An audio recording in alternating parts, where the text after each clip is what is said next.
നമസ്കാരം. കുറച്ച് ദിവസമായി നമ്മൾ സർവീസ് വീഡിയോ ഒക്കെ ചെയ്തിട്ട് നമ്മൾ ഈ കല്യാണത്തിനും മരണത്തിനും കുളിക്കും അല്ലെങ്കിൽ അത്യാവശ്യം ഹോസ്പിറ്റലിലും ഒക്കെ പോകുമ്പോൾ പല ആളുകളും വന്ന് അടുത്ത് വന്നിട്ട് തോളിലൊക്കെ തട്ടി സാറല്ലേ ആ വീഡിയോ ചെയ്യുന്നതൊക്കെ ചോദിച്ചിട്ടുണ്ട്. അപ്പോൾ ഒരു സന്തോഷം. ഒരുപാട് പേര് ഇന്നലെ ഞാനൊരു ക്ഷേത്രത്തിൽ ഒരു പരിപാടിയായിട്ടൊരു പ്രഭാഷണമായിട്ട് പോയിരുന്നു ഒരു ക്ഷേത്രത്തിൽ. അപ്പോൾ അവിടെ ചെന്നപ്പോഴാണ് അവിടെ കുറച്ച് ആളുകൾ വന്നിട്ട് സാർ ആ വീഡിയോയിൽ സർവീസ് മാറ്ററൊക്കെ ചെയ്യുന്ന സാറല്ലേ? ഞാൻ പറയാതെ നമ്മൾ കാണുന്നുണ്ടെന്നൊക്കെ പറഞ്ഞു. അപ്പോൾ വലിയ സന്തോഷം. ഉദ്യോഗസ്ഥരും റിട്ടയർ ആയവരും ഒക്കെ ഇത് കാണുന്നു എന്ന് പറയുമ്പോൾ വലിയ സന്തോഷം. എന്തായാലും സെക്രട്ടേറിയറ്റിൽ ഞാൻ വിഷയത്തിലേക്ക് വരാം. സൗഹൃദമൊക്കെ കൊള്ളാം, പക്ഷേ വിഷയത്തിലേക്ക് സെക്രട്ടേറിയറ്റിൽ ഗൗരവതരമായ പരിഷ്കാരങ്ങൾക്കാണ് വി ഡി സതീശൻ ഒരുങ്ങുന്നത്. ഒരു പരിഷ്കാരം നടപ്പിലാക്കി, രണ്ടാമത്തെ പരിഷ്കാരം വരുന്നു.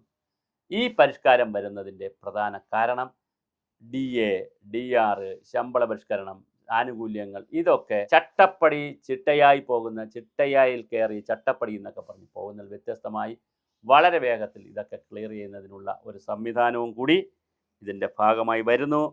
അപ്പോൾ വളരെ കൃത്യമായിട്ടുള്ള ഒരു സംവിധാനമാണ് വരുന്നത്. ആ രണ്ട് കാര്യങ്ങളാണ് ഇതിനകത്ത് സംഭവിക്കുന്നത്.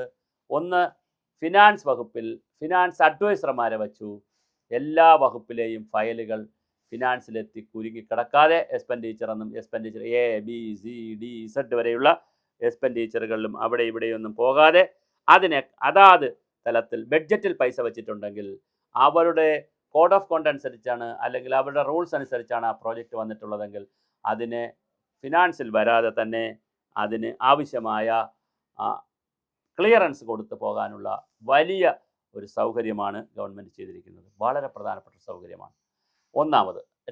അത് വളരെ വലിയ ഒരു വിപ്ലവകരമായ ഒരു സൈലൻറ്റ് റവല്യൂഷനാണ്. പെട്ടെന്ന് വകുപ്പുകൾക്ക് അവർക്ക് ഫിനാൻഷ്യൽ ക്ലിയറൻസോടുകൂടി കാര്യങ്ങൾ ചെയ്യാൻ പറ്റും. രണ്ടാമത്തെ കാര്യം, ഇപ്പോൾ അവർ ചെയ്തിരിക്കുന്ന വളരെ പ്രധാനപ്പെട്ടൊരു കാര്യം, വളരെ വലിയൊരു കാര്യം ഇപ്പോൾ ചെയ്തിരിക്കുന്നത്, അതായത് നമ്മുടെ സെക്രട്ടേറിയറ്റിൽ പുതിയ ഫയൽ സിസ്റ്റം കൊണ്ടുവരികയാണ്. അത് GADയിൽ അതിനാവശ്യമായ ഹോംവർക്ക് നടക്കുന്നു. അത് എളുപ്പത്തിലാകാനുള്ളൊരു കാരണം ധനകാര്യ വകുപ്പ് നോക്കുന്നത് മുഖ്യമന്ത്രി തന്നെയാണ്. അപ്പോൾ സ്വാഭാവികമായും മുഖ്യമന്ത്രിക്ക് വളരെ എളുപ്പമാണ് ഇത് നടത്തിക്കൊണ്ടു പോകാൻ.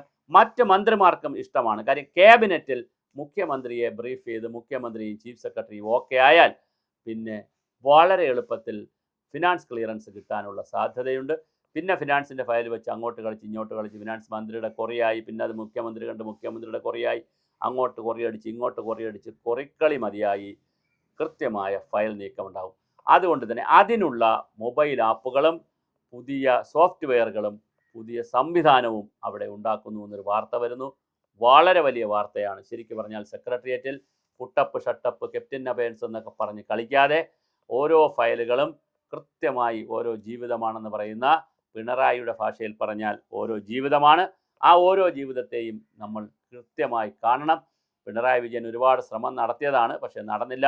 പഞ്ചിങ് ഏർപ്പെടുത്തി. പഞ്ചിങ് ഇപ്പോൾ യാന്ത്രികമായി നടക്കുന്നുണ്ട്, പക്ഷേ എങ്കിലും വേണ്ടത്ര അത് ഒരു വളരെ ഗൗരവമായിട്ടുണ്ടോ എന്ന് ചോദിച്ചാൽ ആളുകൾ അത് യൂസ്ഡായി, ഉദ്യോഗസ്ഥർ അതുമായിട്ടങ്ങ് യൂസ്ഡായി എന്നുള്ളതാണ്. പിന്നെ അത് കഴിഞ്ഞ് രണ്ടാമത് പിന്നെ നടന്നൊരു പ്രധാനപ്പെട്ട കാര്യം, പിന്നെ അവിടെ മറ്റ് ഓണാഘോഷം നടത്തരുത് എന്നൊക്കെ പറഞ്ഞ് ഒരുപാട് റെസ്ട്രിക്ഷൻസ് ഒക്കെ പിണറായി കൊണ്ടുവരാൻ ശ്രമിച്ചു.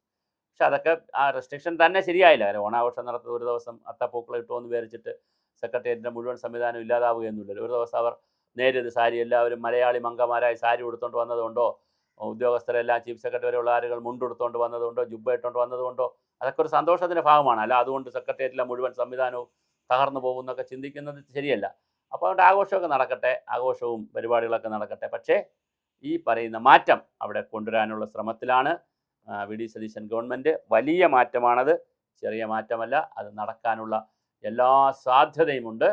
അപ്പോൾ അതുകൊണ്ട് തന്നെ വളരെ കൃത്യമായിട്ടുള്ള പരിപാടികളാണ് നടക്കുന്നത്. വലിയ തോതിലുള്ള പരിപാടികളാണ്.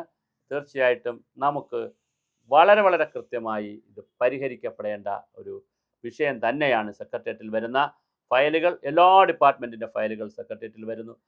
വി ഡി സതീശൻ അവർക്ക് ചെയ്യാൻ കഴിയുന്നത് സെക്രട്ടേറിയറ്റുകളുടെ മിനി സെക്രട്ടേറിയറ്റുകൾ, ഞാൻ ഇത് സംബന്ധിച്ച നേരത്തെ എഴുതിയിട്ടൊരു പുസ്തകം ബഹുമാനപ്പെട്ട അന്ന് അദ്ദേഹം പ്രതിപക്ഷ നേതാവായിരുന്നു, ഇപ്പോൾ മുഖ്യമന്ത്രിയാണ്, അന്ന് അദ്ദേഹത്തിന് കൊടുത്തിരുന്നു. അതിൽ വളരെ കൃത്യമായി പറയുന്നുണ്ട് ജില്ലാ തലത്തിലുള്ള സെക്രട്ടേറിയറ്റ് സംവിധാനത്തെക്കുറിച്ച് ആലോചിക്കണം.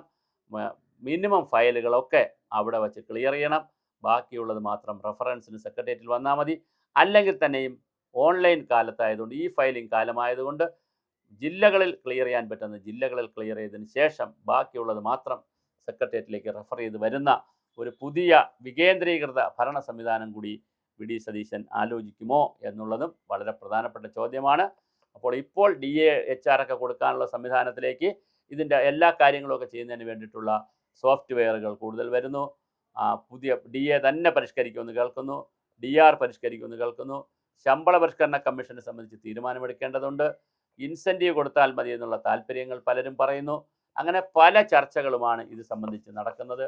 എന്തായാലും പുതിയ ഗവൺമെൻറ്, പുതിയ രീതികൾ, പുതിയ കാഴ്ചപ്പാട് എന്നുള്ളതാണ്. അതുകൊണ്ട് തന്നെ അതിനനുസരിച്ചുള്ള ഹോംവർക്കുകൾ വളരെ കൃത്യമായി വി ഡി സതീശൻ ചെയ്യുന്നു എന്നറിയുന്നത് സന്തോഷമുള്ള കാര്യമാണ്. നമ്മൾക്കൊരു ഹണിമൂൺ പീരീഡാണ്. അതുകൊണ്ട് തന്നെ ആ പീരീഡിൽ ഇപ്പോൾ 100 ദിവസത്തെ പരിപാടിയൊക്കെ പ്രഖ്യാപിച്ചിട്ടുണ്ട്. എന്തൊക്കെ നടക്കുമെന്ന് നമുക്ക് കാത്തിരുന്ന് നോക്കാം, അല്ലെങ്കിൽ കാണാം. അത് നടന്നില്ല എങ്കിൽ തീർച്ചയായിട്ടും നമുക്ക് കൃത്യമായി കാര്യകാരണ സഹിതം നടക്കാത്ത കാര്യങ്ങൾ നമ്മുടെ പ്രേക്ഷകരെ അറിയിക്കുന്നതിൽ ഞങ്ങൾ നിങ്ങളോടൊപ്പം എന്നും ഉണ്ടാകും. പക്ഷേ ഇപ്പോൾ ഒരു ഹണിമൂൺ പീരീഡാണ്. അവർ തയ്യാറെടുപ്പ് നടക്കുന്ന സമയമാണ്. ഏതൊരു ഗവൺമെൻറ് വന്നാലും ആദ്യത്തെ 6 മാസം തയ്യാറെടുപ്പിനുള്ള കാലമാണ്. ആ തയ്യാറെടുപ്പ് കാലത്ത് അവർ തയ്യാറെടുക്കട്ടെ. അതിലുള്ളൊരു കുഷൻ ടൈം, ഒരു ബോണസ് ടൈം, ഒരു അലവൻസ് നമ്മൾ കൊടുക്കണം. തീർച്ചയായിട്ടും അത് നമുക്ക് ആവശ്യമാണ്. അതുകൊണ്ട് തന്നെ സൂക്ഷ്മമായി നമുക്ക് ഗവൺമെൻറ്റിൻ്റെ ഈ തീരുമാനങ്ങളെ കാണാം. അത് വളരെ ഭംഗിയായി വരുമെന്ന് തന്നെ നമുക്ക് പ്രതീക്ഷിക്കാം.